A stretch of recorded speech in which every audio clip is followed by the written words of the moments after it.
Assalamualaikum warahmatullahi taala wabarakatuh. Waalaikumsalam warahmatullahi wabarakatuh.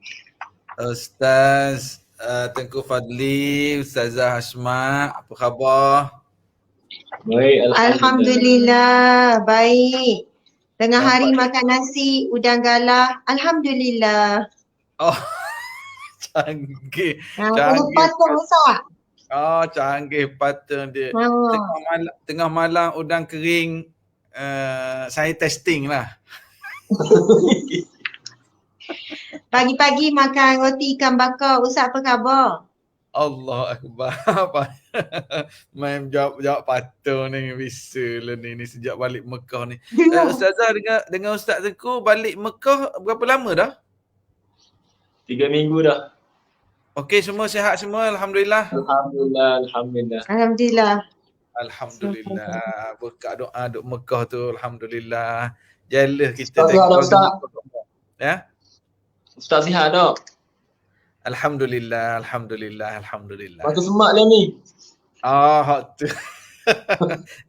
ni tak sempat mandi petang tadi ni. Kalau mandi lagi semangat. Patut bau. Jamban-jamban tak ada dah Ustaz. Dulu apa jadi simpan jamban dulu Ustaz? Dia ni dah jambang dah, duduk luar dah. Duduk luar jamban dah. Alhamdulillah. Ustazah, Ustaz Tengku Fadli, terima kasih kerana sekali lagi bersama dalam pentas online Yadim ni malam ni. Alhamdulillah. Saya nak meraihkan dulu seminit minta masa Ustazah, Ustaz Tengku Fadli, untuk meraihkan sahabat-sahabat kita yang sedang menonton online sekarang. Alhamdulillah. Terima kasih kepada yang sedang menonton. Boleh tak yang sedang menonton tulis tajuk pentas online kita malam ni, kemudian sila tag rakan-rakan masing-masing. Tajuknya Lelaki Dayus. Kemudian tag friend-friend kita. Tapi jangan tag friend yang lelaki, nanti orang kata kat dia pula Dayus. Tulis gini, jom dengar forum tajuk Lelaki Dayus. Baru tag friend-friend kita. Ni terima kasih Teacher Azila. Ni cikgu ni, orang Losong ni. Terima kasih Kak Nur Asia. Ni orang Kuala Nerus ni. Masya Allah. Terus dia tag ramai-ramai dah tak? Lajunya. Laju dia orang ni peminat Ustazah Asma ni. Alhamdulillah. Dia tulis tajuk, dia tag rakan-rakan dia. Terima kasih. Ni alhamdulillah. Baiklah kerjasama, masya-Allah. Ni Kak Suhaili. Orang ceras yang asal besut. Orang. Alhamdulillah. Tak, tulis tajuk, kemudian kita tag rakan-rakan kita. Naik notification di Facebook dia orang, seolah-olah kita panggil, mari dengar ni. Dan tajuk malam ni bukan untuk orang lelaki sahaja dan bukan untuk orang perempuan sahaja.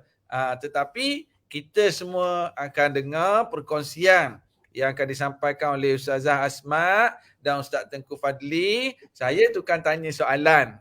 Jadi kita dengar. Kita dah ready juga ni soalan untuk Ustaz.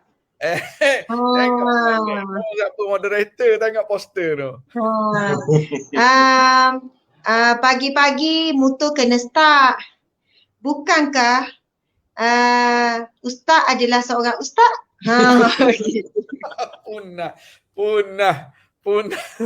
Punah patut. Apa ni?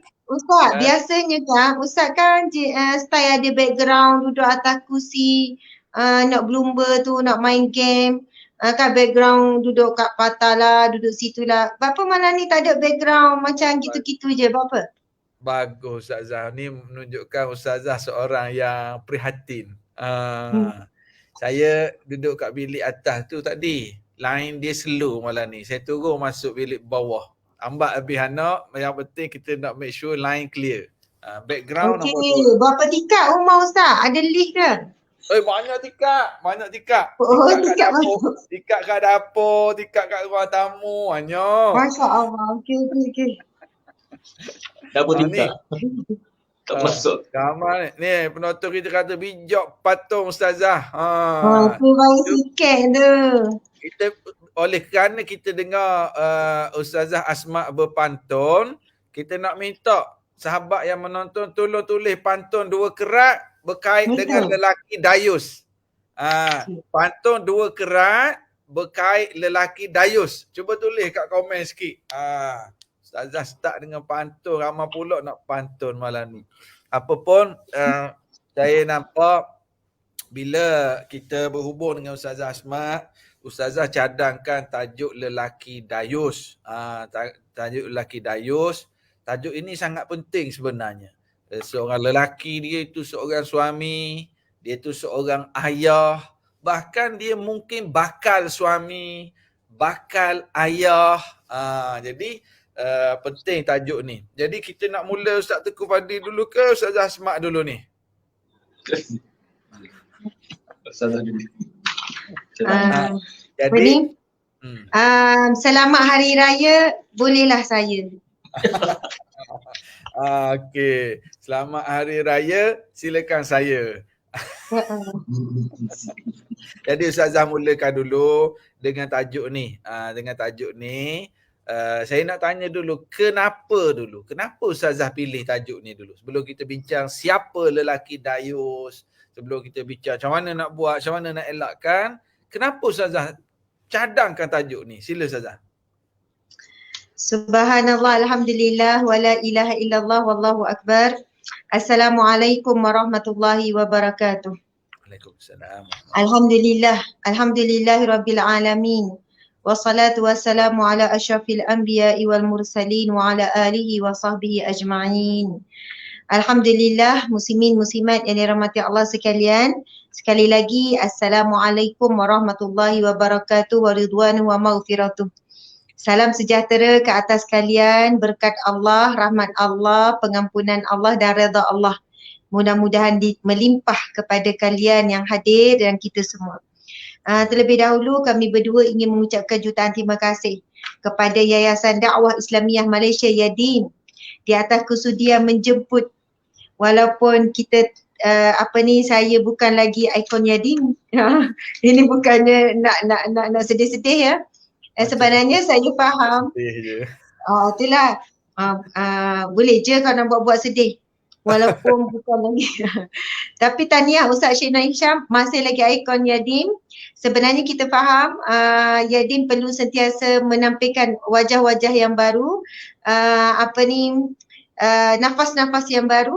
Namun ada juga yang lama dikekalkan. Itu kita faham kerana kualiti dan ketokohan serta tiba-tiba kan macam tak tahu nak puji apa, Ustaz Syed lah. Antara yang masih lagi kekal bersama, sebenarnya itu adalah satu kesyukuran juga. Sebab kita nampak Ustaz Syed kita sangatlah memberikan kerjasama dan sangat istiqomah membantu Yadim. Masya Allah. Jadi tahniah kepada Ustaz Syed. Ya. Dia kekal ni macam ni tak ada kerja buat, duduk je gini. Ustazah sibuk. Tak ada pilihan kot terpaksa. Dia bagi-bagi. Ustaz Syed ni jenis nganggur ni, bolehlah kekal. Dia bagi-bagi platform tu sebenarnya sebagai nak cukup korum je. Orang ni ikon, orang ni tidak gile. Tetapi dari segi tugas, tanggungjawab, kita buat sekadar kemampuan kita dalam ruang masing-masing kan Ustazah? Betul. Subhanallah. Betul. Alhamdulillah. Masya Allah. Jadi Tuan Puan sekalian, mungkin ada yang tak tahu Yadim ni ada ikon dia. Jadi nanti kena follow FB page Yadim untuk mengenali siapa ikon dan peranan mereka. Okey, terima kasih kepada Ustaz Syed Nur Hisham di atas urusan jemputan ni selaku moderator. Dan kita tahu Ustaz Syed juga dia seorang yang alim. Jadi kita nak juga dengar penjelasan beliau tentang tajuk kita malam ni. Setunya kepada Encik Tengku Fazil binti Yahya merangkap suami yang setia, satu-satunya saya, betul ya? Betul. Okey. Tunggu tu bagi warning terus kan. Seterusnya muslimin muslimat yang dihormati sekalian, dan terima kasih ya kepada pengerusi Yadim yang kita hormati, Al-Fadil Ustaz Pengerusi Yadim kita siapa? Nasruddin. Ustaz Ustaz Nasruddin Tantawi. Subhanallah. Terima kasih banyak. Okey, muslimin muslimat, Ustaz saya tanya kenapa Ustazah pilih tajuk lelaki dayus ni? Sahabat-sahabat, sebenarnya kalau kita tengok secara umum, secara zahir, secara terbuka, sama ada di alam maya ataupun terbuka sama ada di alam betul ni, alam fizikal ni, alam zahir ini, kita boleh melihat betapa ramainya wanita-wanita yang di sebelahnya ada suami. Kan, anak-anak perempuan, anak lelaki yang ada ayah di situ. Namun boleh jelas kelihatan hanya membiarkan. Kita tak tahulah, mungkin ada usaha lah. Tapi kadang-kadang tu dikongsikan secara alamiah maksiat yang dilakukan oleh ahli keluarga. Na'udzubillah min zalik. Dan kita boleh dapati, minta maaf ya, contoh ibu bapa kan. Yang mana anak-anak, sebab biasanya artis ni selalu viral kan. Pergi bercuti satu keluarga, anak-anak ni baru bertunang, bercinta, belum kahwin, tapi ada banyak gambar yang peluk, ada banyak gambar yang pegang tangan, bermesra, padahal masih lagi couple. Jadi di sini kita bimbang ayah tu. Sebab lelaki yang dayus ni kita akan jelaskan siapa, dan bila kita bincangkan tajuk pada malam ini, sebenarnya mungkin kita menganggap ada orang dia tak tahu pun ada istilah dengar lelaki dayus, tapi dia tak sedar rupanya dia tergolong di kalangan lelaki yang dayus.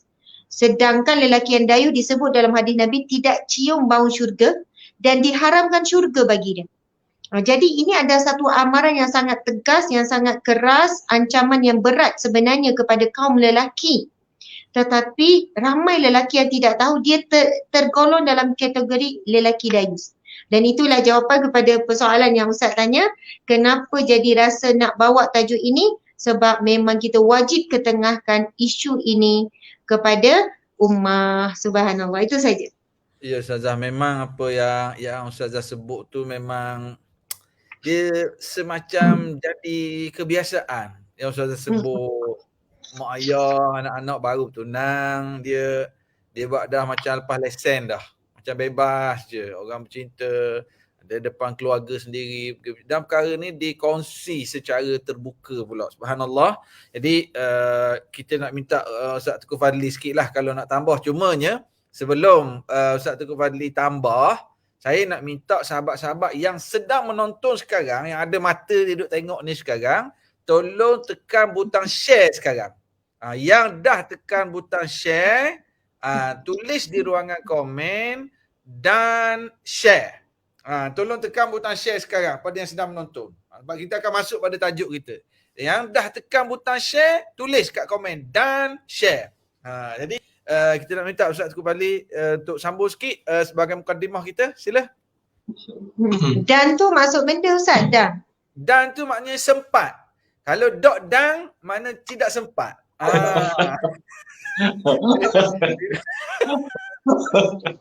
Ada je dia.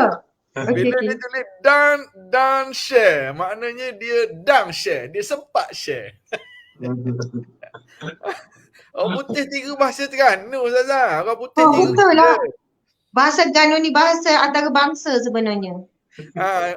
Dan share, dia sempat share. Dan. Ni kita komen-komen. Dan share. Sila Ustaz Tengku sikit. Sila. Bismillahirrahmanirrahim. Assalamualaikum warahmatullahi wabarakatuh. Alhamdulillah, pertama-tamanya syukur kita pada Allah Subhanahu Wa Taala yang mengizinkan kita masih lagi bernafas. Moga-moga nafas kita ini memberi erti yang besar kepada kita. Betapa satu nikmat yang cukup besarlah kita terima secara percuma Ustazah. Bernafas menunjukkan masa hiduplah kita pada hari ini. Dan hidup itu mesti ada sebab dia Ustaz. Mesti ada sebab besar kita hidupkan pada hari ini. Antara lain adalah untuk kita hisap diri kita ni yang banyak berdosa ni, lantaran terlupanya kita dengan tanggungjawab ataupun amanah yang kita lalaikan. Salah satunya mungkin kita terlalai dengan amanah kita sebagai seorang suami, sebagai seorang isteri, dan peranan kita kepada anak-anak kita. Lalu Allah hidupkan kita, moga-moga sempatlah kita menambah baik amal kita, dan kita bertaubat dengan dosa-dosa silam kita insya-Allah. Itu sebagai mukadimah saya. Cukup Ustazah? Dah. Tak cukup. Tak cukup Ustazah. Ustazah kata tak cukup dan tambah sikit. Alhamdulillah, terima kasih pada kesempatan pada kali ini. Yang mana pada malam ini orang nak dengar Tuan Guru Syed Nur Hisham bercakap. Pula. Orang nak dengar Ustazah Asma bercakap. Jadi saya ambil 2 minit untuk bercakap. Cukuplah itu sebagai pembuka dan penutup insya-Allah. Terima kasih pada Ustaz Tengku Fadli. Dia wis semangat pada kita. Betul Ustaz Tengku Fadli kata tadi. Ini nak sambung lagi Ustaz. Lah ada sambung lagi. 2 minit Ustaz. Tapi Okey, kan sila, memang ni Puan Azila Ismail Gana juga ni dia komen ni. Siapa tak share Dayus. Kena share. Gana berdebur kan. 2 minit. 2 minit. Dia 2 kata minit. 2 minit. Sila sambung. Kita lihat memang betul apa yang Ustazah sampaikan itu adalah sekarang ni kita melihat ramai suami yang membiarkan isteri mereka ni melakukan maksiat dan membiarkan maksiat itu tanpa rasa apa-apa. Seolah-olah benda itu adalah benda yang biasa dan tidak berdosa. Mungkin kerana kita rasakan bahawa hilangnya sifat malu pada mereka, isteri ni terutamanya, dan hilangnya sifat cemburu pada suami itu sendiri. Sebab pernah ada seorang imam berkata, iaitu Imam Al-Aini berkata, cemburu lawannya dayus. Maknanya hilangnya sifat cemburu itu menyebabkan lelaki itu dikategori sebagai lelaki dayus kerana membiarkan maksiat secara berleluasa daripada kalangan ahli keluarganya. Dan mereka terlupa bahawa sebenarnya suatu hari nanti ni mereka akan dihitung dengan apa yang mereka biarkan di dunia ini tentang kedayusan mereka tu. Sebab Allah dah beri peringatan kepada kita. Ku anfusakum wa ahlikum nara. Kena jaga ahli keluarga kita ni daripada neraka. Mengapa ahli keluarga kita masuk neraka? Sebab maksiat yang mereka lakukan. Tak tutup aurat. Di zaman yang moden FB ni, TikTok dan sebagainya. Mudah je Ustaz. Buka FB, share gambar, berhias dan sebagainya, tak tutup aurat sebagainya, share. Kemudian suami tengok pun like. Ataupun share juga suami. Suami pun share juga, bangga isteri dia macam tu. Seolah-olah mendapat pahala jariah. Sedangkan itulah merupakan dosa jariah yang berterusan yang mana mereka akan menanggungnya dan mereka akan rasakan menyesal sangat-sangatnya mereka mati nanti. Dan itulah saya perkongsian kepada mukadimah dan penutup Ustazah. InsyaAllah. Wallahu a'lam. Ya tu memang jadi budaya tau. Bini duk TikTok duk TikTok duk laki pula share tu lo like pula. Bukan comel ingat uduh je orang pun tapi siang pula kita. Siap ni Ustaz, suami isteri joget-joget, buat TikTok, menari-nari. Maksudnya memang jadi kerjasama. Dan dia tak kisah pun ramai, bahkan dia bangga bila orang puji isteri gini-gini. Itu yang kita nampak situasi hari ni, perkara tersebut menjadi sambutan dan ikutan. Jadi ikutan orang sekarang ni mengejar like. Dia kejar like. Kejar jumlah view. Dia kejar benda tu. Sehingga dia nak buat like, tak kira dosa pahala. Jadi mungkin kita boleh masuk pada topik kita. Sila Ustazah untuk mulakan dan teruskan. Silakan. Subhanallah, Allahumma salli wa sallim ala Sayyidina Muhammad wa ala alihi wa sahbihi ajma'in. Muslimin muslimat yang dihormati, moga-moga kita dalam rahmat Allah. Tajuk yang kita nak bicarakan pada malam ini bukan sebab kita nak menghukum orang itu dayus, orang ini tak cium bau syurga, orang ini ahli neraka, tidak. Subhanallah. Tetapi sebagai umat Islam, sebagai pendakwah, Ustaz Syed sendiri menjadi kewajipan kita untuk menyampaikan, bukan untuk orang lain tapi untuk diri sendiri terlebih dahulu, untuk zuriat keturunan kita, supaya amanah yang Allah berikan kepada para pendakwah dalam apa pun jua tajuk ataupun bab ataupun urusan-urusan perlu disampaikan. Allahu Akbar. Jadi ada orang kata Islam ni banyak larangan je, itu tak boleh, ini tak boleh. Sebenarnya yang boleh lagi banyak. Larangan hanya berapa persen saja yang terkandung di dalam Al-Quran, tetapi yang banyaknya adalah yang dibolehkan. Dan larangan pula adalah kerana ia akan melibatkan mudarat. Ia akan melibatkan mudarat dunia dan mudarat akhirat. Bila Allah larang sesuatu macam ibu ayahlah larang anak kan daripada main pisau, larang daripada main lompat-lompat, larang daripada main tangga. Saya ibu apa tahu anak walaupun suka main tapi dia tak tahu apakah mudarat yang boleh berlaku bila dia main kejar-kejar naik turun tangga. Kerana ibu bapa ni lebih tahu dan kita tahu Allah lebih tahu daripada kita. Bila Allah melaknat, bila diberikan ancaman sampai tak cium bau syurga dan sebagainya, kerana dia akan beri keburukan yang keburukan dan kita sebut istilah apa ni, okeylah, keburukan di dunia dan juga di akhirat.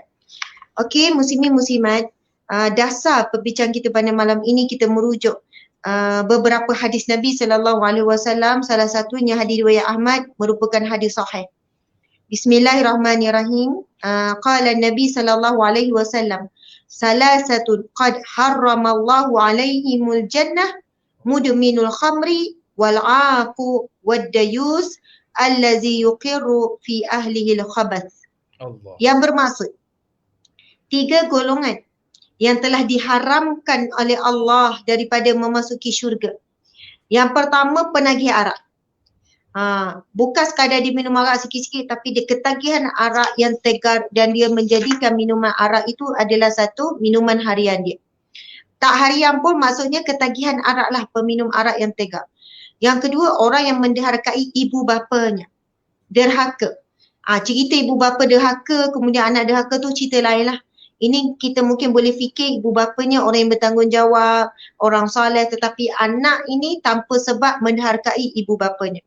Dan yang ketiga, orang yang dayus, iaitu orang yang membiarkan kejahatan dilakukan dalam keluarganya, sama ada isteri ataupun anak-anaknya. Allahu Akbar.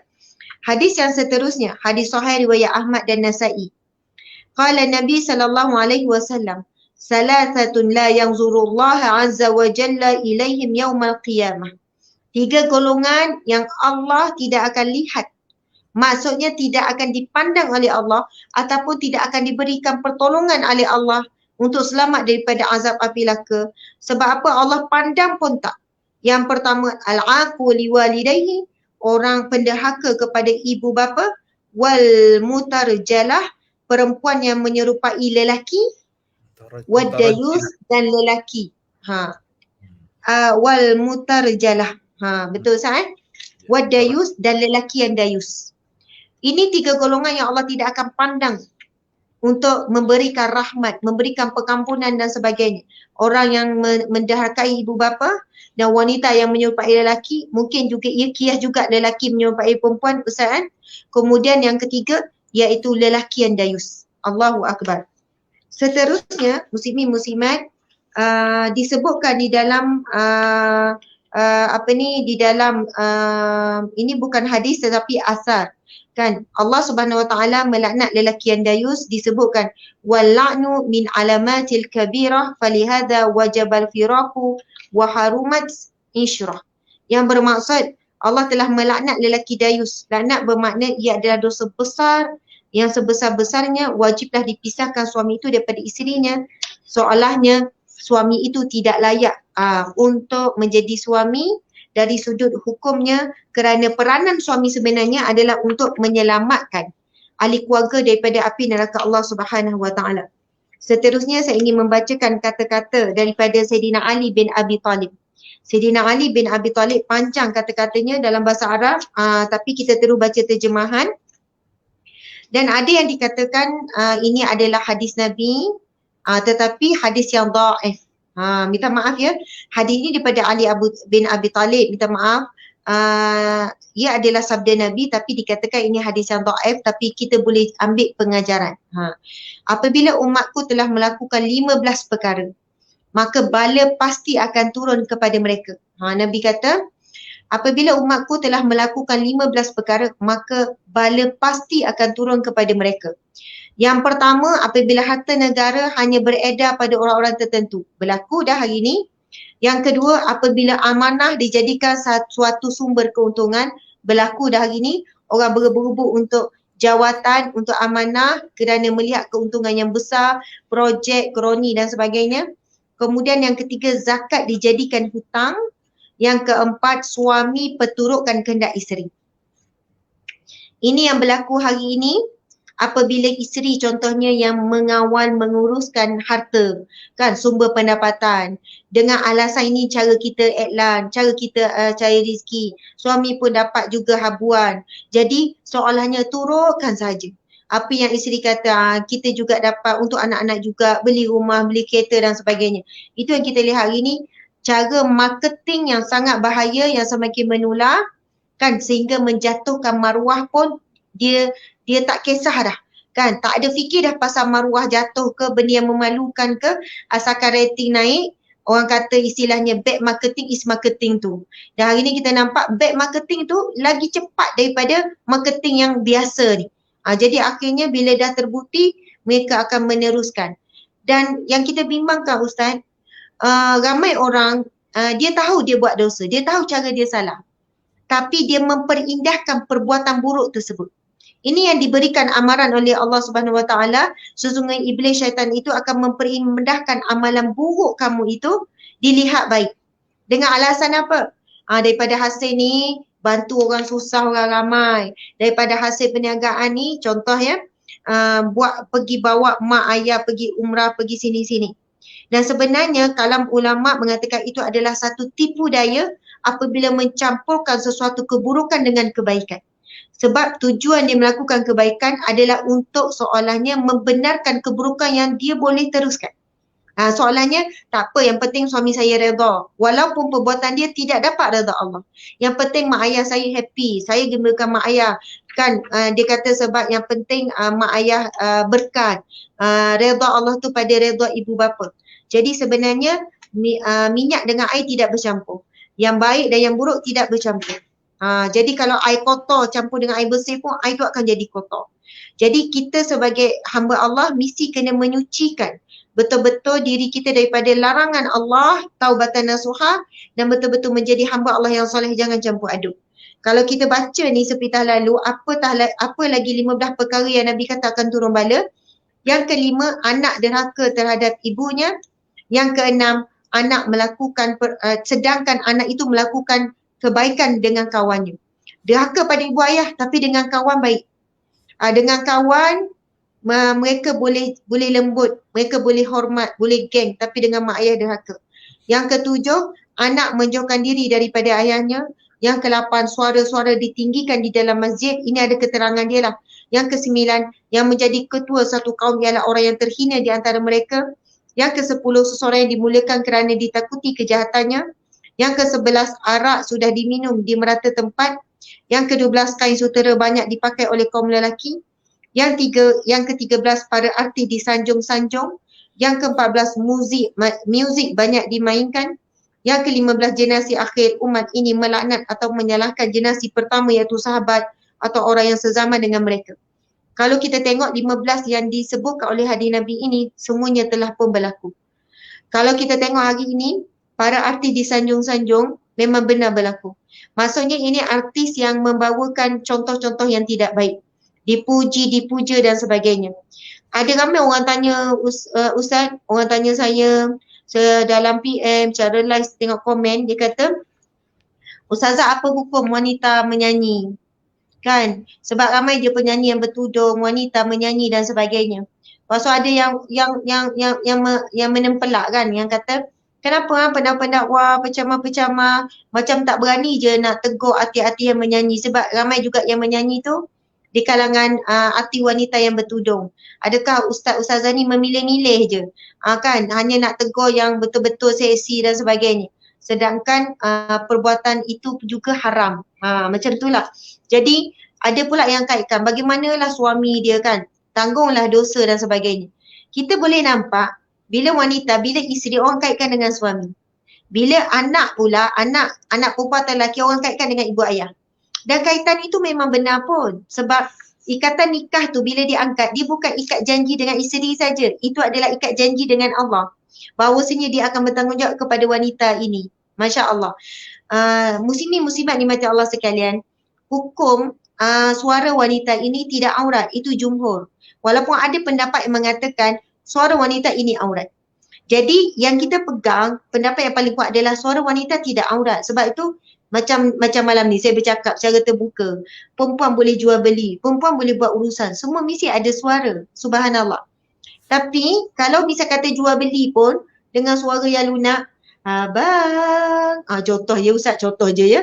Abeh. Abeh, seka. Contohlah. Kalau berjual beli dengan suara yang dilunakkan, mendesah, boleh menaikkan syahwat, itu yang boleh jatuh kepada perbuatan yang berdosa. Boleh jatuh haram. Maksudnya, kalaulah seorang penyanyi wanita, kemudian dia melunakkan suara sehingga kan terbuai. Terbuai yang mendengarnya. Maka boleh jatuh haram. Maka boleh jadi berdosa. Sebab itu kita pergi kepada hukum asal. Suara wanita tidak aurat. Tetapi jika suara itu mendatangkan fitnah, kan, menaikkan syahwat, membuatkan dengan perasaan terbuai, maksud terbuai dengan lara, dengan melalaikan. Subhanallah. Dan lagi wanita itu bila berhadapan di khalayak ramai dengan berpenampilan yang indah dan diperindahkan lagi dan sebagainya.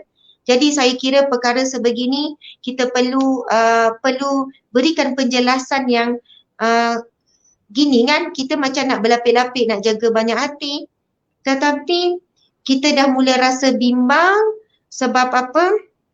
Kita bukan bimbang apa ya, kita sayang saudara kita. Kita pun banyak buat salah, buat banyak dosa. Tetapi kita juga tidak mampu menanggung beban berdiam pada sesuatu yang kita tahu. Sebab bimbangnya mereka akan menarik kita sama. Kenapa Ustaz Said? Ada peluang untuk bersuara, ada peluang, contohlah kan kat dunia ni mungkinlah malaikat tak ada tanya Ustaz tengah malam nak tidur, Ustaz tanya ni, tapi nantikanlah kan soal jawab itu bermula daripada alam kubur. Jadi subhanallah, saya sebelum saya cakap macam ni, sebenarnya itulah di antara sebab pilih tajuk ni. Saya tengok soalan tu dah semakin ramai. Ia sebenarnya berkaitlah dengan sesuatu yang berlaku kan akhir-akhir ini dan sebagainya. Kemudian sebelum saya jawab, saya dah baca fatwa-fatwa, kemudian saya dengar ceramah-ceramah yang membicarakan tentang bagaimana keadaan kedudukan suara wanita penyanyi-penyanyi wanita. Ditanyakan juga wanita yang mengalungkan selawat dengan begitu indah sampai membuat perasaan dan sebagainya. Jadi itulah jawapan secara umum muslimin-muslimat dimati Allah sekalian.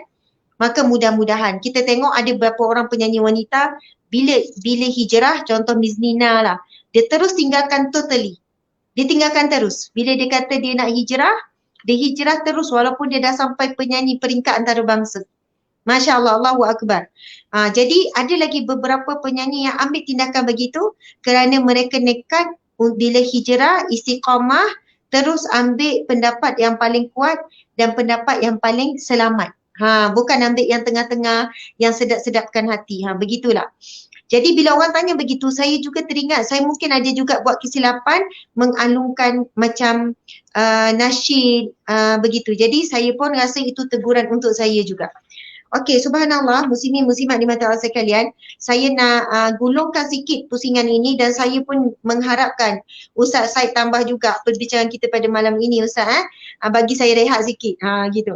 Dengan memberikan kupasan berkenaan dengan siapakah lelaki dayus. Jadi pentinglah ni. Hadis Nabi kita dah baca kan, Allah laknat, tak cium bau syurga, diharamkan syurga. Kemudian Nabi kata bala akan turun bila suami selalu mengikuti kehendak isteri. Maksudnya kalau kehendak yang baik tak ada masalah.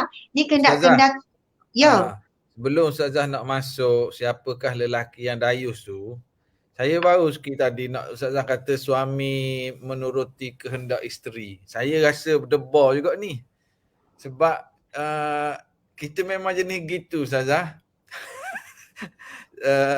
Saya kalau nak beli barang ke, nak beli lasih ke, nak renovate dapur ke, semua kita ikut dia Ustazah. Satu je dia kena ikut saya. Pakaian dia. Masya Allah. Pakaian dia kena tanya saya lulus ke tidak. Benda lain dia kata nak mesin basuh ke, nak buat dapur gini ke ni, saya ikut. Sekadar saya mampu, saya ikut. Okey, dia kata kena tak pokok bunga sini ni. Oh ni kena beli basikal ni. Itu kita ikut Ustazah. Apatah lagi kalau urusan benda-benda di rumah. dapur, Betul. tempat gelanggang dia. Tapi hak ni Betul. jadi dayuh juga ke Ustazah? Debor kita ni. Amboi Ustaz, buat-buat tanya. Apa ni, tepukanlah pada Ustaz Syed kita kan. Masya Allah. Tapi Contoh-contoh satu seorang biasa. Ustazah. Satu Ya. Ustazah. Pakaian dia memang itu dia kena tanya saya. Itu situ. Masya Allah. Kita tahu ni isteri Ustaz Syed ni doktor ni. Seorang doktor doktor perubatan kan Ustaz ke doktor pensyarah? Bukan perubatan, bukan pensyarah, bukan perubatan. Oh, bukan ubat hati. Masya Allah. Betul. Ustazah, dia buat PhD di Universiti UM bidang pengajian Islam. Tapi dia bukan doktor hospital, dia doktor di rumah je.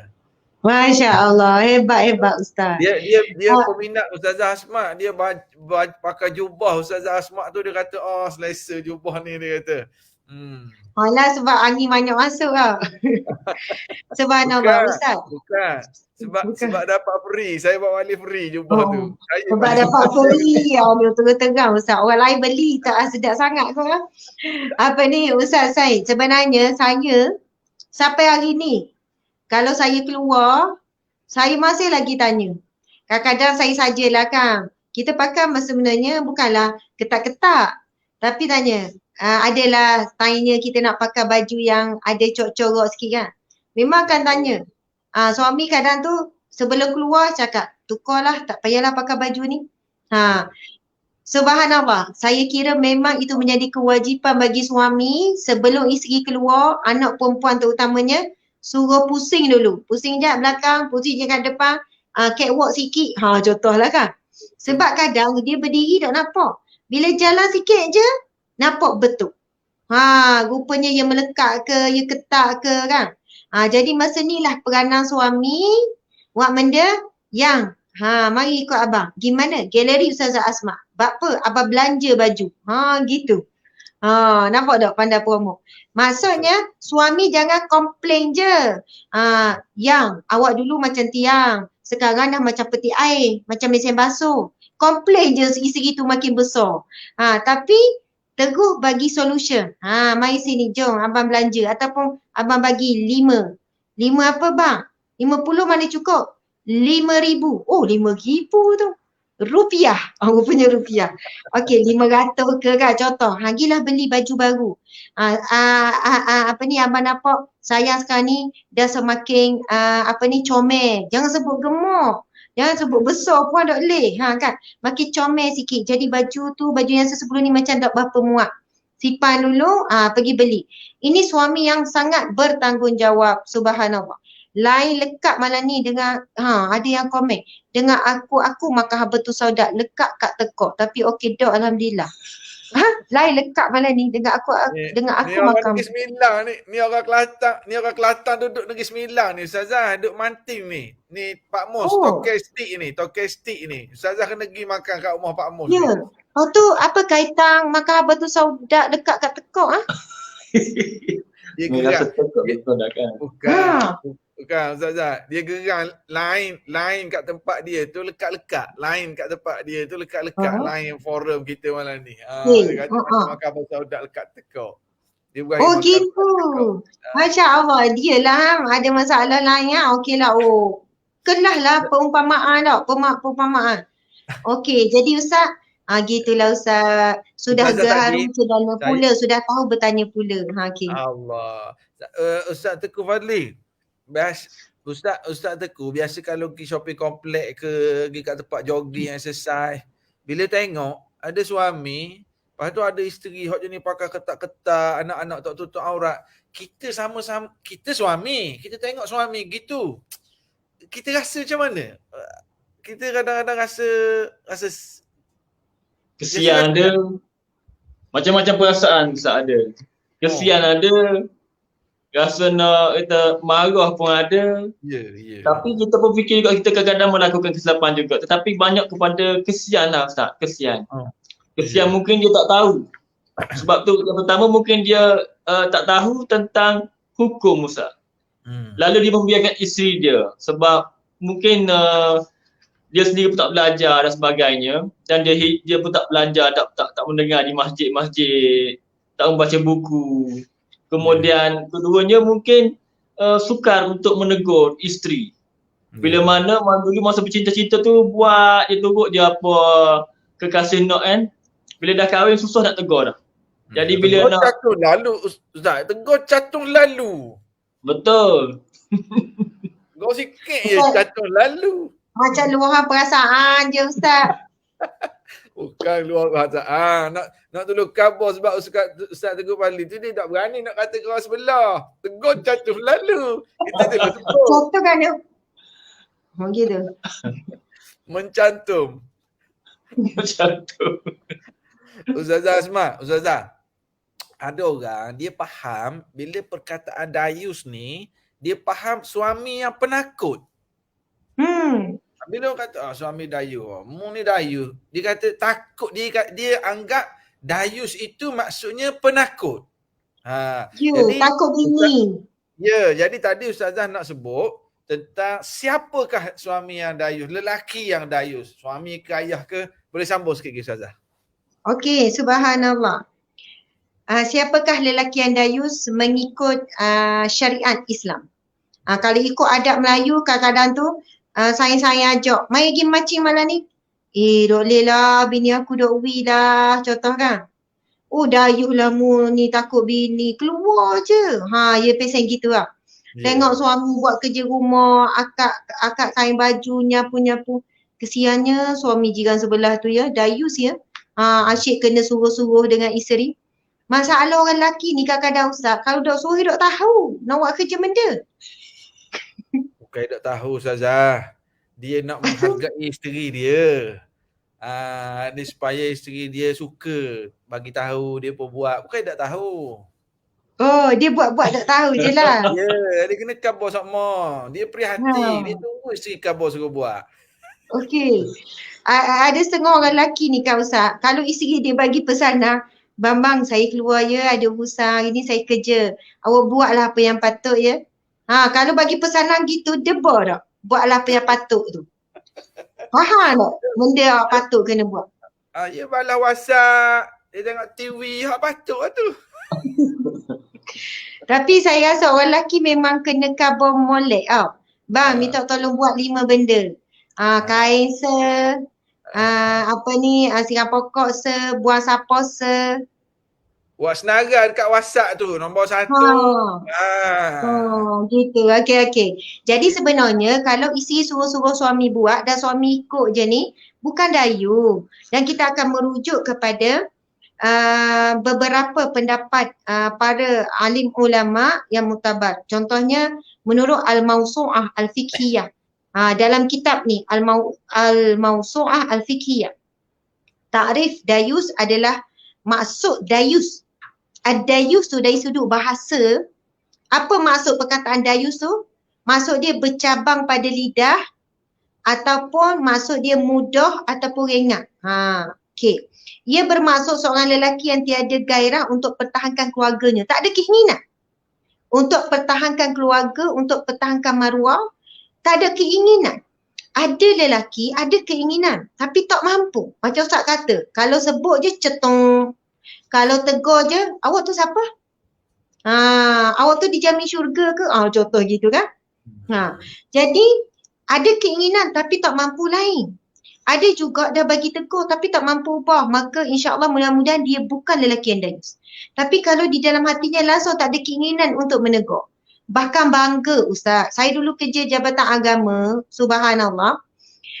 Saya dulu kerja sebagai penerangan rumah tangga. Berapa banyak kes yang isteri ni kata, isteri nak pakai tudung, suami tak bagi. Allah. Dan dia kata suami memang suka dia pakai ketat-ketat. Suami yang belikan baju. Sebab apa? Suami bangga isteri dia ni menjadi tarikan pandangan mata lelaki. Sebab orang lain boleh tengok je, dia je yang boleh memiliki isteri. Macam tu lah. Jadi memang wujud golongan seperti ini. Jadi itu salah satu maksud. Seterusnya, menurut Ibnu Hajar Al-Haytami, takrif dayus adalah apabila seseorang itu mengiyakan perbuatan keji seperti zina, kepada keluarganya dan tidak kisah siapa yang menemui keluarganya atau isterinya.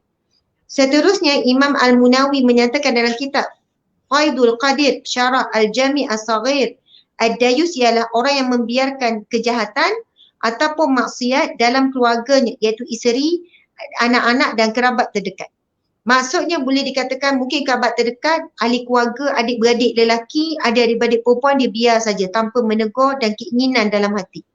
Beliau menambah, seolah-olah tarif dayus itu membawa erti kehinaan kepada lelaki apabila ia melihat kemungkaran yang dilakukan oleh isteri dan ahli keluarganya, dia tidak berusaha untuk mengubahnya. Tidak ada keinginan, tak ada usaha dan sebagainya. Kan ia merujuk kepada satu hadis Nabi SAW.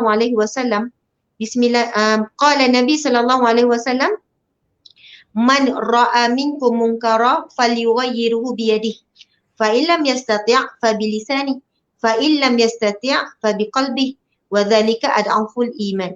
Yang bermaksud apabila kamu melihat kemungkaran, maka kamu wajib, itu perintah sebenarnya, falyughayyirhu, maka menjadi satu kewajipan kamu kena ubah, mesti kena cegah dengan tangan bermaksud kuasa. Jadi memang suami ada kuasa terhadap isteri dan anak. Hanya lelaki yang dayu saja yang menyerahkan kuasa ataupun membuang kuasa tersebut. Dengan ayat tak mampu, begitu begini. Sebab sebenarnya kuasa tu Allah beri. Mungkin ada banyak faktor Ustaz. Ada banyak faktor. Pengalaman hamba lah Ustaz. Kenapa suami hilang kuasa dalam rumah tangga? Sebab daripada sebelum nikah, dia memang serahkan kepada bakal isteri untuk buat semua keputusan. Ni bahaya Ustaz. Contohlah, tak apa cakap ganung berapa orang tengok kita ni? Kita dah tahu ni berapa orang yang sedang menonton lebih kurang ni. Ada mata hak tengah celak sini 1064 orang. Oh, ada 1064 orang, betul? Ya. Dekat FB kita 1074. 1074, Alhamdulillah. Okey, ni kita cross page kan Ustaz? Campurkan dengan page. Ada tu page tak? Page Ustazah ada kan? Ada tu page. Okey. Subhanallah Ustaz. Contoh benda ni saya amati dan saya nak nasihatkan kepada bakal pengantin terutamanya lelaki lah. Dia kena ada sifat qawam ataupun sifat kelakian dan sifat suami tu sebelum nikah lagi kena ada. Contoh kan, bakal isteri ni, tunang ni tanya, awak nanti nak pakai baju warna apa? Serahlah pada awak, apa yang baik bagi awak, baik bagi saya. Awak nanti kan kak kahwin macam mana, saya serah pada awak, saya ikut je. Awak nanti kan menu kahwin tu macam mana, serah, baik bagi awak, baiklah bagi saya. Awak tarikh tu macam mana, cadangan awak apa, mana tarikh awak, baiklah bagi saya. Sebelum kahwin, banyak lelaki yang lepas tangan dah. Semua serah pada isteri. Lepas kahwin pun sama perangai dia. Daripada awal kahwin, keluar, bang nak makan kat mana, serah pada awak, saya ikut je. Padahal sebenarnya dia malas berfikir. Minta maaf ya, malas berfikir. Bang, yang mana okey, mana yang okey serahlah, dua-dua okey bagi saya. Sebenarnya malas berfikir. Sampai beranak, bang nak bersalin kat mana tak kisah. Kan? Bila dah ada anak, bang anak kita sekolah mana, terpulang pada awak. Mana yang baik bagi awak, baiklah bagi saya. Contoh kan? Masya Allah. Sampai ketika bila dia ada kesedaran nak memimpin, masa tu mulalah dia barulah nak bersuara. Isteri masa ni dah ada satu kuasa yang lebih tinggi sebab daripada awal kahwin, sebelum kahwin sampai berkahwin, diberikan kuasa membuat keputusan. Bang, kita nak pergi jalan mana hujung minggu ni, mana-manalah, saya ikut je, saya tekan tukar minyak je, macam tu. Padahalnya Ustaz, sebelum kahwin, kalaulah bakal pengantin tu, bakal isteri tanya, awak baju ni kita nak warna apa? Saya tak kisah warna apa, tapi yang penting baju tu longgar. Tudung awak kena labur. Mesti kena terus masuk sifat kepimpinan tu. Kenduri kita macam mana? Saya terserah pada awak. Tapi perempuan dia suka dengan ayat terserah tu. Dia main tarik tali. Tapi catering tu mestilah kita cari orang yang kita yakin. Yang masak halalan thayyibah. Dan kalau boleh yang tukang hidang-hidang tu kita nak yang berpakaian sopan lah gini-gini. Macam mana dengan band muzik tu? Boleh, tapi kan kita kontrol lah ya. Kita tak nak buat karaoke tu. Jemput tetamu, lepas tu karaoke lah pula, nyanyi-nyanyi pula. Sebab tetamu datang ada orang tua, ada orang baik-baik. Jadi kita kalau boleh kita nak ni.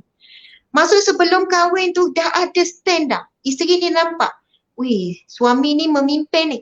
Lepas kahwin, sebab itu tolong berhati-hati kepada lelaki. Sebab apa? Lelaki ni dia soalannya bagi peluang pada perempuan. Tapi jika terlebih bagi, akhirnya perempuan jadi dominan. Sampai peringkat bila isteri tu buat perkara yang haram, dia dah tak ada kuasa.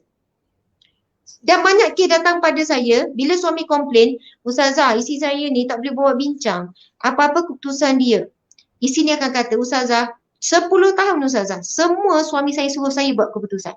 Sekarang baru dia nak buat keputusan. Saya kata kalau Encik dah biarkan 10 tahun, Encik kena sabar, paling kurang 10 tahun lagi. Lebih kurang macam tu lah. Tapi maksudnya suami ni dah tak boleh nak sabar.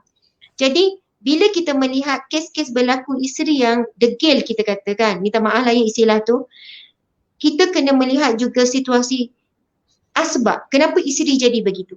Jadi sebab itu hadis Nabi tadi, ada kuasa, maka kena gunakan kuasa untuk mencegah kemungkaran. Kalau sampai peringkat tak mampu, kan sebab kecuaian ke sebab apa ke, maka tegurlah dengan lidah. Masuk kuasa ni sebab suami boleh buat aduan di mahkamah untuk isteri taat, kan sekian-sekian, isteri nusyus, adalah kuasa yang lain lagi dia boleh gunakan. Tak mampu, doa, kata-kata yang baik, puji, sayang-sayang, kalau sayang pakai baju ni mesti cantik. Abang dah belikan ni. Maksudnya pujuk kan, didik dengan halus. Barulah kalau tak mampu, tak berubah juga, tegur dengan hati. Iaitu hati tidak reda. Hati terus berdoa. Mudah-mudahan kalau suami ini meninggal dalam keadaan isteri, anak-anak masih melakukan maksiat, dia bukan lelaki yang dayus. Subhanallah. Wallahualam. Serah pada Ustaz balik. Ustazah, antara Ustazah dengan Ustaz Tengku Fadli ni, siapa lagi kuat cemburu? Siapa yang lah? kita nak tanya para penonton Jujur. yang jawab malam ni. Saya nak tanya penonton malam ni. Siapa yang sepatutnya lebih kuat cemburu? Siapa yang sepatutnya cemburu dia kuat? Tadi kita pun nak tanya Ustaz juga. Antara Ustaz dengan doktor, mana lagi kuat cemburu? Baik Ustaz ngaku. Saya kuat cemburu saya rasa. Contoh Ustaz cemburu mana? Itu Ustaz cerita.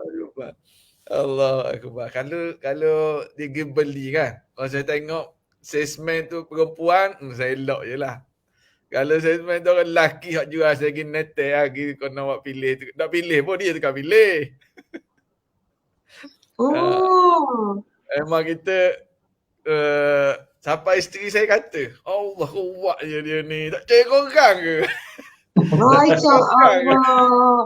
Maksudnya kalau nampak isi berusaha dengan orang lelaki pun memang rasa dok suka lah tengok kurang suka. Gila WhatsApp back tepi. Mana kat sini. Okey saya rasa. Tiba-tiba je nyepeh, orang kata nyepeh.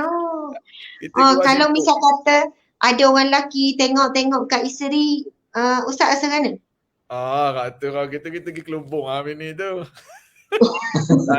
tak ada lah tengok gitu saja. Tapi apa isteri saya ketawa. Jealous tu. Pakcik tua je ni. Pakcik tua je tanya ni. Jealous juga. Allahu Akbar. Jadi sebab saya tertarik. Di awal tadi, Ustaz Tengku Fadli sebut, dayus lawannya cemburu. Itu sebenarnya untuk para penonton yang ada malam ni, itu kefahaman yang sangat tepat. Kefahaman yang sangat penting untuk kita faham. Dayus lawan dia cemburu. Maknanya seorang suami memang dia kena cemburu. Cemburu bukan siapa bini tak boleh buat kerja. Cemburu bukan siapa isteri tak boleh nak bergerak situ sini, isteri tak boleh nak berurusan. Tapi gitu lah kadang Ustazah ada kat shopping komplek, hak jual tudung tu, Pakistan jual tudung. Kakak mau yang colour apa kakak? Tu aku serabut lagi duduk dekat. Okey saya rasa yang ni. Pakistan jual tudung. Allah jual tudung. Bapa, ni semak lagi dari Ustaz ke kan? Dah semak saya bank. Tapi kita tak lagi, kita pergi waktu serabut lalu lah. Jadi mungkin Ustazah boleh ulas sikit tentang penting orang lelaki cemburu. Sebab biasa norma ataupun kebiasaan orang akan kata orang perempuan yang kuat cemburu. Allah, bini dia kuat sungguhlah cemburu. Sebenarnya orang lelaki sebenarnya yang patut kena lebih cemburu. Tapi bukan siapa tak boleh buat kerja isteri tu. Ustazah sambung sikit lagi. Sila. Okey, subhanallah, kalau kita tengok yang berlaku di zaman Rasulullah kan, isteri kepada Sayyidina Umar radhiyallahu anhu, kita tahu Sayyidina Umar ni kan orang yang tegas, kita kenali sebagai orang yang berani kan, orang yang jenis laju, proaktif. Tapi pernah ya isteri Sayyidina Umar ni pergi mengadu kepada Rasulullah, ya Rasulullah, saya nak pergi solat di masjid, tetapi suamiku seorang yang sangat kuat cemburu. Macam tu kan. Maksudnya soalannya nak disampaikan suami ni tak bagi ni pergi masjid ni walaupun rumah dekat ni dan sebagainya sebab cemburu. Kemudian Rasulullah pun menyebutkan, janganlah kamu menghalang wanita-wanita kamu untuk ke masjid. Sebab itu ada ruang solat untuk wanita ni di masjid daripada zaman Rasulullah lagi. Sebab tu ada kisah isteri Nabi yang solat ikat pada tiang masjid kan supaya nak berdiri lama dan sebagainya. Maksudnya di situ cemburu di kalangan sahabat Nabi juga adalah satu bentuk cemburu yang dalam fasa menjaga, bukan cemburu yang menyekat. Maksudnya menjaga supaya isteri ini berhati-hati, ada batasan. Allahu Akbar. Dan kita tahu isteri Nabi juga, ibunda kita Sayyidatina Aisyah dan semua isteri juga ada sifat cemburu. Bukan Sayyidatina Aisyah saja, semua isteri pun ada, wanita. Dan Rasulullah tidak pernah pun mengatakan bahawa cemburu itu satu perbuatan yang haram kepada wanita ni. Contohkan dalam satu peristiwa Sayyidatina Aisyah menjatuhkan, maksudnya ada makanan yang dikirimkan dalam bekas di hadapan para sahabat. Dia ada cerita yang panjang sebenarnya. Sebab masa tu giliran rumah Rasulullah di rumah Sayyidatina Aisyah. Tiba-tiba ada isteri lain kirim makanan. Jadi Aisyah rasa geram lah. Ni kan giliran rumah dia ni. Kenapa isteri lain sibuk nak hantar makanan? Isteri lain tu juga sebab dia cemburu. Dia cemburu apa? Isteri Nabi lain ni pun berkumpul. Kenapalah bila Rasulullah berada di rumah Sayyidatina Aisyah, maka masa itulah pembesarlah tetamu hadir. Dan tetamu-tetamu ni memang begitu. Bila dia nak pergi ziarah Nabi, sahabat-sahabat ada perbincangan, dia orang tunggu Rasulullah berada di rumah Sayyidatina Aisyah, barulah akan ada tetamu-tetamu yang datang. Jadi memang isteri Nabi lain cemburu. Nampak tak ada berlaku cemburu-cemburu sekian? Dan bila Sayyidatina Aisyah menjatuhkan bekas tu sampai pecah, Rasulullah tak ada lah dalam depan para sahabat. Rasul bukan marah, panggil Aisyah pergi ke dapur, apa buat macam ni jatuh air muka, tak. Rasul dengan lemah lembut, Rasul kata, ibumu sedang cemburu, Nabi kata. Ketahuilah ibumu sedang cemburu. Nabi cuma ambil bekas, bagi balik kat tangan Sayyidina Aisyah, kemudian minta digantikan semula. Tu je. Subhanallah. Dan ada banyak lagi cerita Aisyah ni dengan rasa, Sayyidina Aisyah ni rasa cemburu. Rasul keluar waktu malam, dia intip kan. Kan, itu hadis Nabi SAW, hadis daripada Sayyidina Aisyah.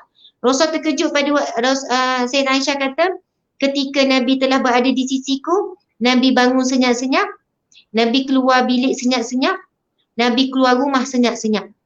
Kemudian Aisyah ni, Sayyidatina Aisyah ni dengan rasa cemburu, rasa syak, bahawasanya Nabi ni seolahnya nak pergi jumpa isteri Nabi yang lain senyap-senyap. Lalu Sayyidatina Aisyah pun, aku lalu senyap-senyap, macam perlahan-lahan mengikori Rasulullah SAW. Kan, Rasul jalan laju, dia jalan laju sikit, Rasul jalan pelan-pelan sikit. Sehingga Rasul sampai di bakit. Subhanallah. Kemudian bila tengok di bakit, Rasul berdoa. Lepas dah nampak selesai, Sayyidatina Aisyah pun berlarilah laju-laju. Masuk balik dalam rumah dengan mengah, buat-buat tidur balik. Dan Rasulullah tanya, masuk dalam rumah Rasul tanya, wahai Aisyah, ya Aisyah, kan, kenapa kamu termengah-mengah? Macam tu kan, kenapa tidur termengah-mengah ni? Lepas tu Aisyah pun duduk depan Nabi berterus terang, ya Rasulullah sebenarnya aku cemburu, aku ada rasa syak, kan, begini-begini, aku mengikorimu, sekian-sekian. Lepas tu, Masya Allah, Rasul bukan kata haram kamu ni, maksudnya syak wasangka suami, tak.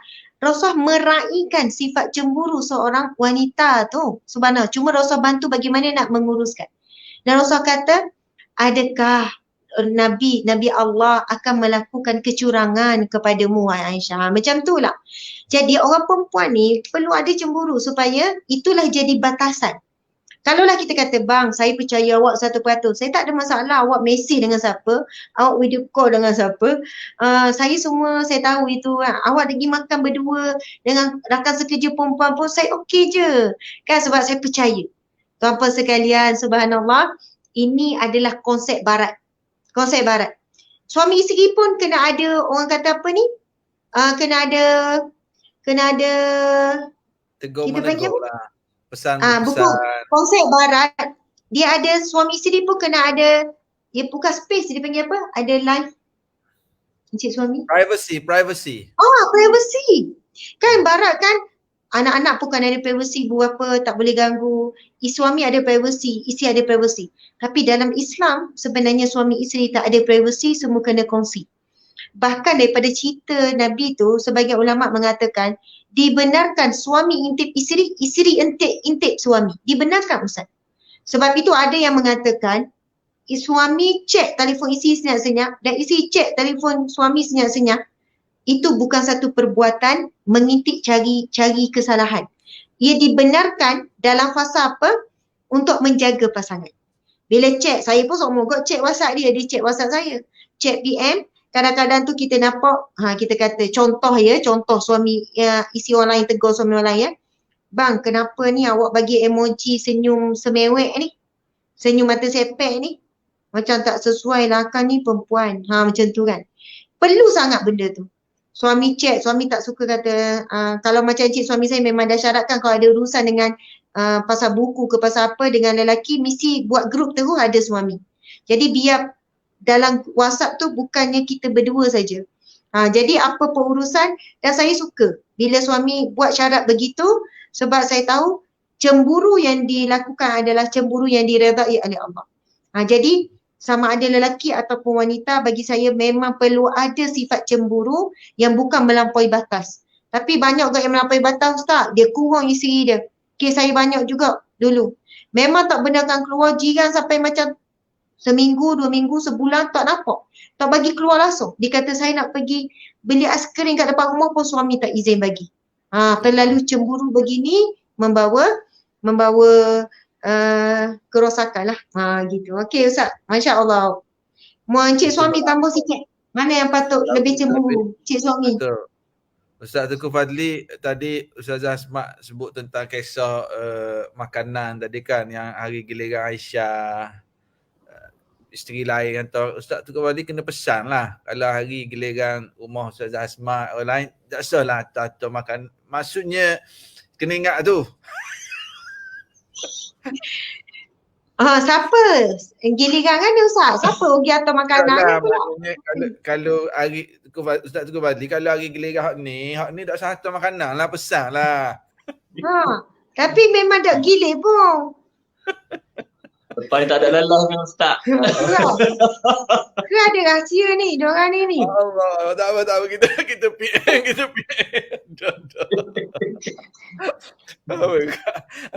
Dah saya gurau je.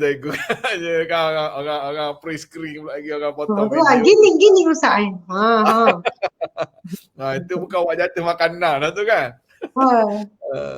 Tapi Ustazah, bila Ustazah sebut tentang privacy tadi, ada juga saya tak tahulah berkenaan dengan siapa selidik telefon suami, siapa suami pocek belaka. Mungkin kita kata la ifrat wala tafrid. Jangan melampau. Jangan melampau. Seorang isteri dia perlu percayakan pada suami dia. Sebagaimana Khadijah percaya pada Nabi Muhammad. Seorang suami perlu percaya pada isteri dia. Mana kita kira kita letak telefon kita ni sini, isteri letak sini. Tak kisah, tak bimbang. Isteri nak buka telefon boleh, suami nak buka telefon boleh, masing-masing tahu password. Tapi masing-masing pun kata tak apalah aku tak payah check lah aku.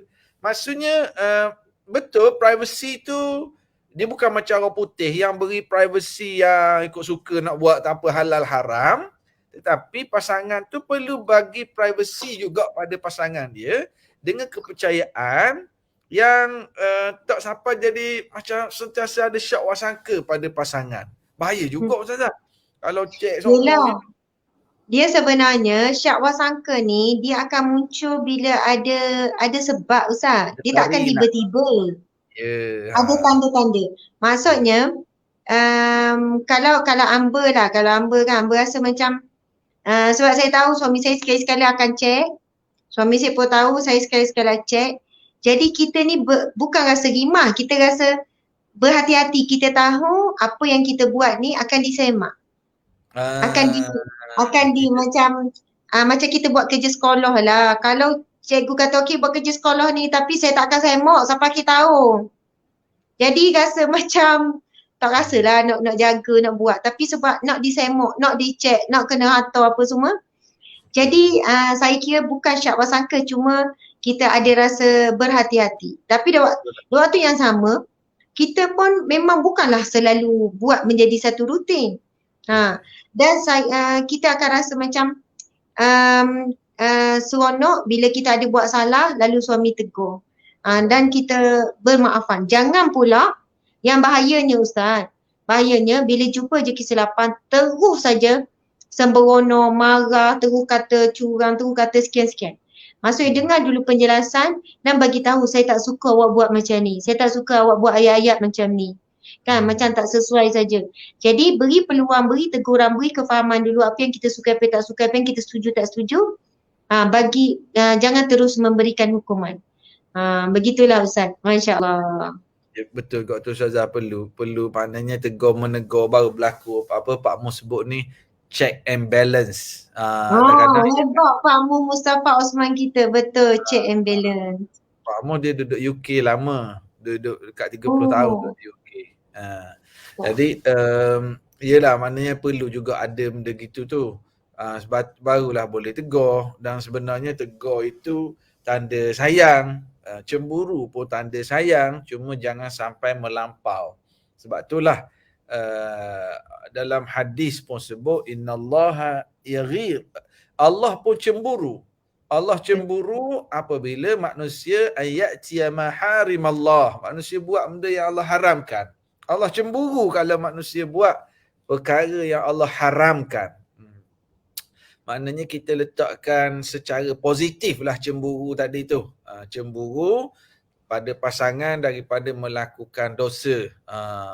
Ustazah, seronok pula. Semua kalau dengan Ustazah, dengan Ustaz Teguh Fadli ni rasa masa tak sedar jalan. Saya janji sejam je ni, sampai sejam suku dah Ustazah perbincangan kita. Dan moga-moga kita harap sahabat-sahabat yang menonton, khususnya para suami, para ayah, tadi Ustazah baca hadis-hadis berkenaan dengan orang Dayus ni, macam mana mereka ni, moga-moga kita boleh elakkan daripada jadi golongan yang Dayus. Saya rasa gini, saya nak minta Ustaz Teguh Fadli buat sedikit kesimpulan, kemudian Ustazah Asmat sambung dengan kesimpulan sebelum kita akhiri.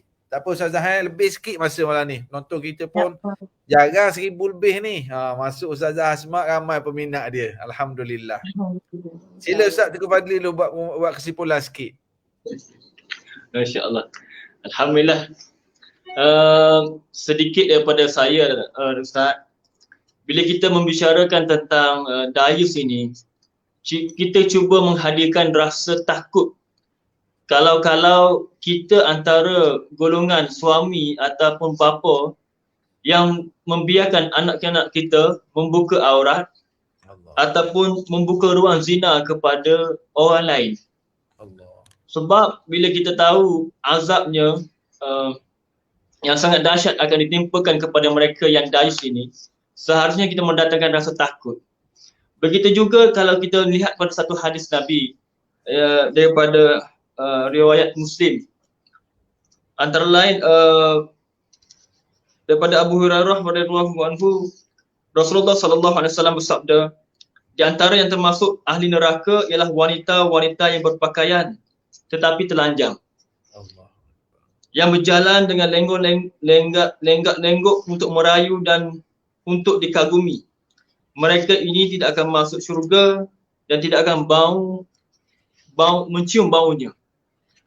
Membiarkan anak-anak kita mungkin ataupun isteri kita membuka aurat dan menghampirkan diri mereka dengan zina dan sebagainya, itu satu keadaan, maknanya satu hukuman kepada wanita tersebut, anak kita dan sebagainya.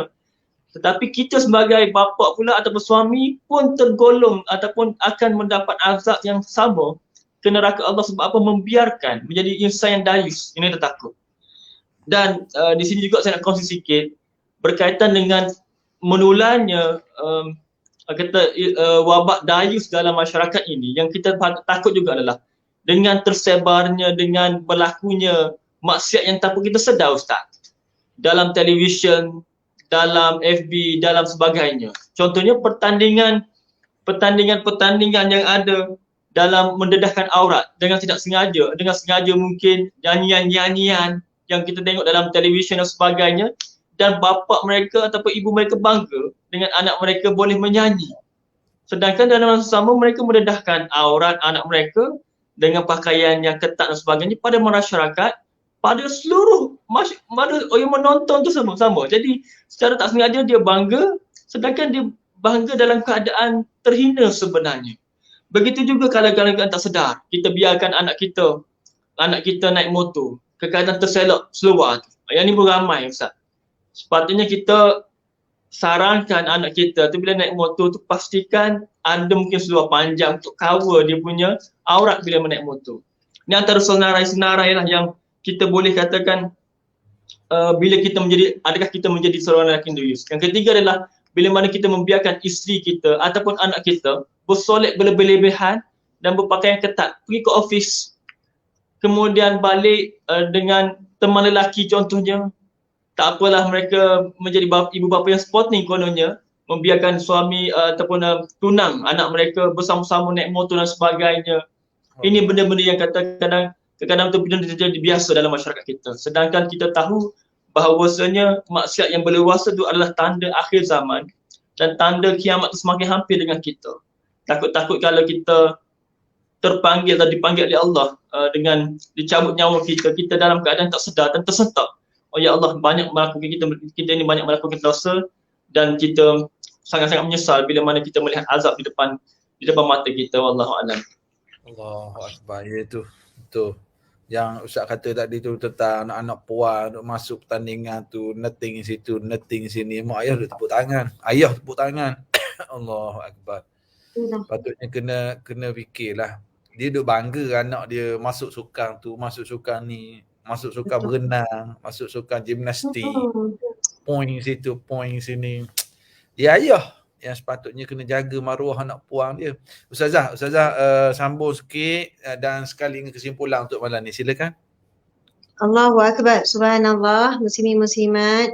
Harus kita faham tujuan kita bicarakan tentang lelaki dayus ni. Sekali lagi bukan untuk menghukum sesiapa, menjatuhkan ataupun menilai judge kita sebutkan. Tetapi sebagai satu muhasabah yang wajib dibuat sebelum kita mati. Sebagai isteri, jangan biarkan suami anda jadi suami yang dayus. Contohnya kan, ada isteri yang dia tahu dia buat salah, dia tahu benda yang dia buat tu sekian-sekian. Tapi dia tetap nak letakkan kesalahan dia tu pada suami. Dia kata, bang, awak tak tegur saya, awak berdosa tau, awak lelaki dayus tau. Dah kalau isteri tu tahu yang dia buat tu salah, sepatutnya dia membantu suaminya dengan dia jadi isteri yang baik, jaga diri dia supaya suami dia tak jatuh kepada lelaki yang dayus. Sebab memang ada wujud lelaki yang dia Ustaz makan benda tu Ustaz. Minum air sikit Ustazah. Minum air sikit. Ya pula dah. Banyak cakap Ustaz. Tu lah. Sebab ada memang pesen orang lelaki yang berat mulut. Apa pun dia tak cakap. Ada pesen gitu, berat mulut. Memang jadi pendiam. Kan? Sebab boleh mak ayah pun pendiam. Dia pun dibesar dengan diam. Jadi pendiam. Memang tak reti nak tegur apa semua. Jadi kalau kita ni ada ilmu, ada pengetahuan, bantulah diri sendiri dan bantulah suami. Selamatkan diri sendiri dan suami. Sebab ramai isteri yang tunding jari. Bang, awak tahu menanggung dosa saya, dosa anak-anak sebab awak tak pernah menegur kami, awak ni. Kalau betul cinta, orang kata cinta tirjannah kan.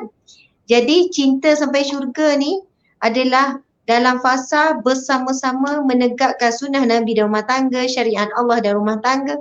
Itu namanya cinta tirjannah. Subhanallah.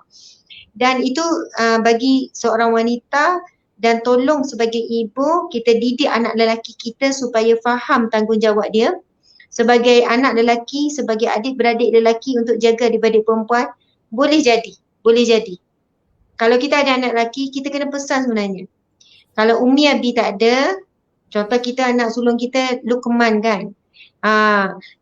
Luqman tolong pastikan ada adik-beradik perempuan Sarah, Tika ni, yang pertama pastikan mereka jaga aurat, jaga maruah. Pastikan gini-gini. Maksudnya sebab apa? Perlu ada cemburu bagi adik-beradik abang lelaki ni bila tengok adik-beradik perempuan ni. Bukan ni je. Jadi sebagai ibu, sebagai isteri, kita kena didik anak dalam bab dayus dan tanggungjawab ini kepada anak lelaki. Sebab esok dia akan membesar jadi suami, jadi ayah dan sebagainya. Kemudian kepada para suami pula. Subhanallah, maksiat yang tidak diketahui, suami tak dikira dayus. Tapi maksiat yang terbuka, yang nampak jelas, yang tak diketahui macam mana kita tak tahu. Tapi yang diketahui dengan jelas, yang zahir, itulah yang dikatakan dayus. Dan jika bertaubat sebelum mati, maka alhamdulillah. Yang katanya tak dicium bau syurga, diharamkan syurga itu, dia mati dan kadang tak bertaubat. Mati dan kadang tak sempat bertaubat. Maka walaupun Ustazah saya dah 20 tahun, 30 tahun kahwin, baru terdengar pasal dayus, baru saya perasan saya tergolong. Jadi saya baru nak berhijrah tapi isteri saya tak nak ikut. Suami isteri saya memang tak boleh terima.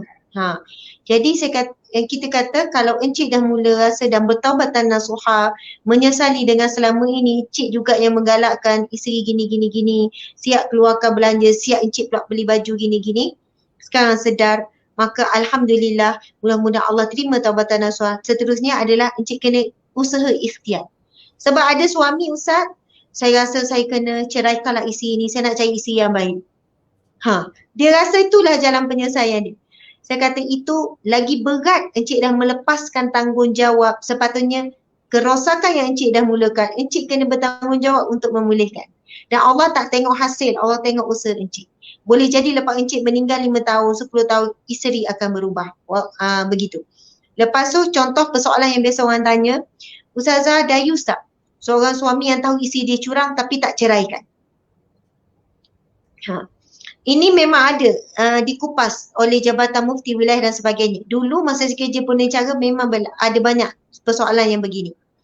Jawapan sebab dia macam ni tau. Bila ada kes yang kalau suami yang melakukan kecurangan sampai peringkat melakukan dosa besar, isteri bila memaafkan, dia tak timbul isteri dayus. Faham Ustaz?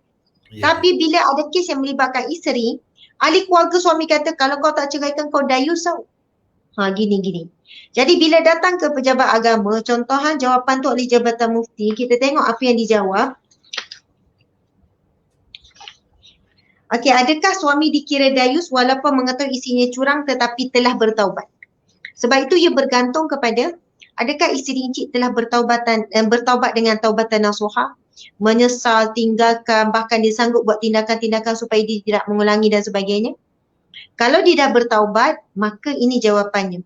Kalau dia tak bertaubat, itu baru dayus. Kalau dia tak bertaubat dan suami, okey. Jawapannya adalah, ini daripada Pejabat Mufti Wilayah Persekutuan Al-Kafi yang ke-13, saya berpendapat jika sekiranya seseorang itu bertaubat dengan taubatan nasuha dan ingin membina rumah tangga dengan seutuhnya, maka sifat kemaafan yang ditunjukkan oleh suami adalah amat diperlukan agar kehidupan menjadi baik dan kebahagiaan datang kembali. Tetapi disyorkan beberapa perkara. Yang pertama hendaklah bertaubat dengan taubatan nasuha dan memutuskan secara total sebarang hubungan yang membawa ke arah perbuatan tersebut. Perlu dilakukan perubahan dalam hidup dengan mengenali punca sebab terjadinya episod hitam tersebut. Justru berhijrah daripada style lama atau tempat kerja dan boleh jadi tempat tinggal kepada yang lain dengan azam yang baru dan nekat yang baru amat penting. Hendaklah dilakukan acara ibadah secara berjemaah seperti solat jemaah. Hendaklah menghadiri majlis ilmu bersifat harian atau sekurang-kurangnya minggu agar hati disirami dengan cahaya Rabbani. Hendaklah sentiasa muhasabah diri dan masa ke semasa untuk jadi lebih baik tanpa mengungkitkan peristiwa kabus hitam yang berlaku, saling memaafkan dan bertekad untuk menjadi suami isteri misali dan misaliah dalam kehidupan. Begitulah. Jadi, waktu bila datang kes macam tu, saya kata kalau encik mampu memaafkan, kan itu lebih baik. Dan dengan syarat isteri ni sudah bertaubat dengan taubatan nasuha. Begitulah Ustaz. Sebagai kesimpulannya, mudah-mudahan bermanfaat. Ya. Dia ada jawapan tak sekiranya si isteri tu tak bertaubat? Maknanya suami je bertaubat, isteri tu terus dalam keadaan maksiat dia. Ada tak jawapan yang jawapan mufti? Okey, dia tak ada tulis, dia tak terangkan ni, tapi kita dah baca daripada beberapa buku kan, yang diterangkan secara umum. Sekiranya suami telah menegur kan, suami telah menghalang dan sebagainya, tidak redha, tapi isteri masih menerukan, suami tak lepaskan, tak ceraikan. Maksud suami ni tidak dikira dayus. Maksudnya tidak dikira dia tak dikira suami yang dayus lah, sebab dia dah jalankan tanggungjawab dia. Mungkin asbab kenapa dia tidak menceraikan ataupun tidak melepaskan, mungkin asbab dia masih berharap satu hari nanti isteri berubah, masih lagi usaha dengan doa, dan mungkin ada kaitan dengan komitmen anak ataupun maruah dia sendiri sebagai suami. Dan kejahatan isteri itu bukan secara terangan, kan, masih lagi dalam rahsia, dia masih lagi merasakan ada sudut dia muhasabah, ada kesilapan dia dan sebagainya. Jadi kalau suami ni tanya, dulu saya kerja dunia jaga selalu juga, apa yang patut saya buat Ustazah? Orang kata kalau saya tak ceraikan saya dayus. Saya kata sebenarnya itu terserah kepada encik. Sebab apa encik nak buat keputusan ini? Sebab apa? Encik buat keputusan ini pula sebab apa? Jadi dua-dua keputusan adalah keputusan yang tidak tercela. Nak lepaskan, nak ni pun tidak tercela, itu keputusan yang baik. Nak bertahan dengan harapan boleh didik lagi, nak terus didik lagi, itu juga keputusan yang baik. Sebab tu kadang-kadang Ustaz, tidak ada keputusan yang salah, kan? Yang ada adalah lepas buat keputusan, kita pertahankan dan betulkan. Maksudnya contoh gini kan, ada seorang isteri bila dah memfasah, dia kata, Ustazah saya buat keputusan yang salah ke? Dia tanya soalan macam tu. Kenapa? Saya rasa lepas saya ni, saya rasa kehidupan saya semakin ni. Bila puan dah buat keputusan, puan kena mohon pertolongan dengan Allah dan teruskan bertahan. Macam itulah contohnya. Jadi kalau kita lepas buat satu keputusan, kita dihantui pula. Salah ke, sebenarnya itu banyak gangguan dan bisikan lah. Jadi kita kena beranilah sebenarnya membuat keputusan untuk diri sendiri, dan semua keputusan ada risiko masing-masing. Jadi jawapan daripada syarak itulah yang akan menenangkan kita. Wallahualam, mungkin Ustaz ada jawapan Ustaz. Adakah kalau tahu dan isteri tak berubah, adakah wajib dilepaskan? Fa'idha azamta fatawakkal ala Allah. Mana bila buat keputusan dah tawakal lah. Jadi Ustazah pun tegang panjang lebar dah tadi. Maknanya kalau isteri sama-sama bertaubat tu selesai, habis cerita. Kalau isteri tu tak bertaubat, makna suami tu dia tidak dikira dayus apabila dia telah berusaha dengan pelbagai cara, nasihat, marah dan sebagainya, tapi jangan sampai mencederakan isteri tu. Maknanya ialah sebab tu ulama sebut tidak dicela Nabi Nuh alaihi salam walaupun isterinya kufur. Sebab apa Nabi Nuh tidak dicela? Sebab Nabi Nuh telah dakwah, telah nasihat, telah ajak isterinya. Dan itulah yang bukti bahawa hidayah adalah milik Allah Subhanahu Wa Taala.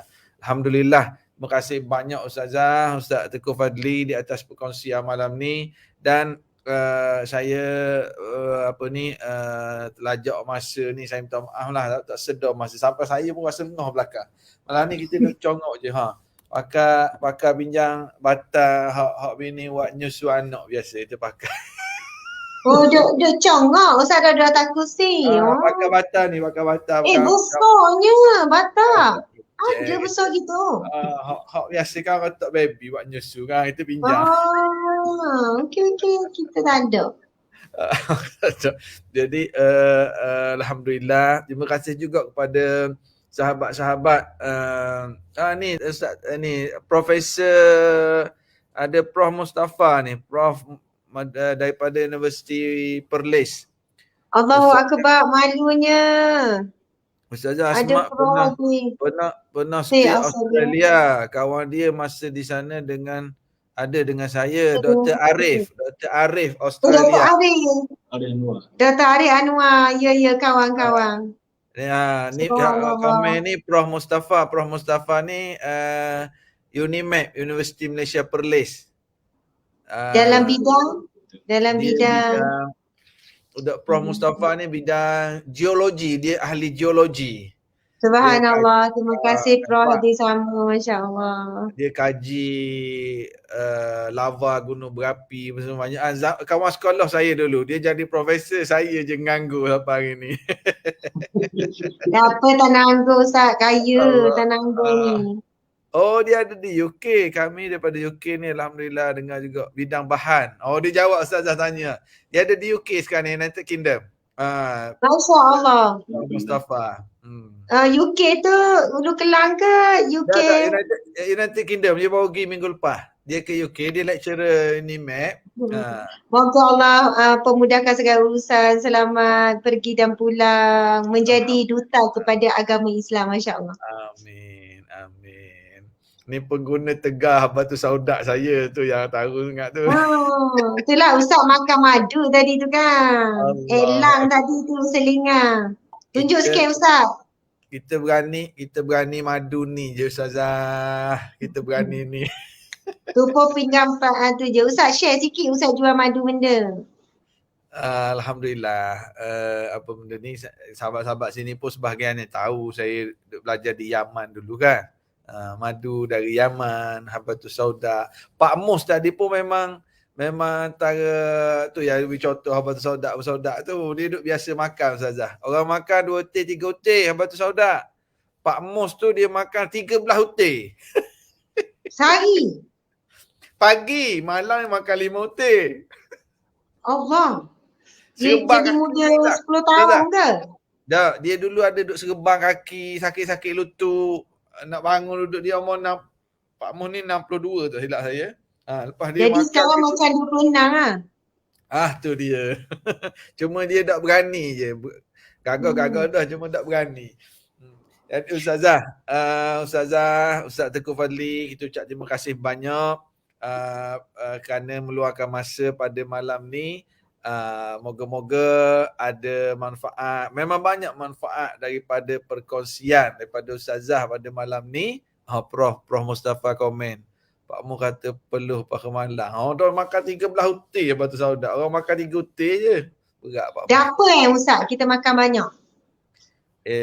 Dia gini Ustazah. Dia makan 13 kapsul Batu Sauda saya tu. Ada 0.55 ml. Jadi dia makan 13 teh tu 3 hari. Direct. Pagi ni 13 teh, esok 13 teh, lusa 13 teh. Lepas tu dia makan 5 lah. Dia makan masa memang sakit itu. Jadi tu dia kata bangun pagi, biasa kaki dia serebang, kebas. Pakai serban? Pakai serban di kaki.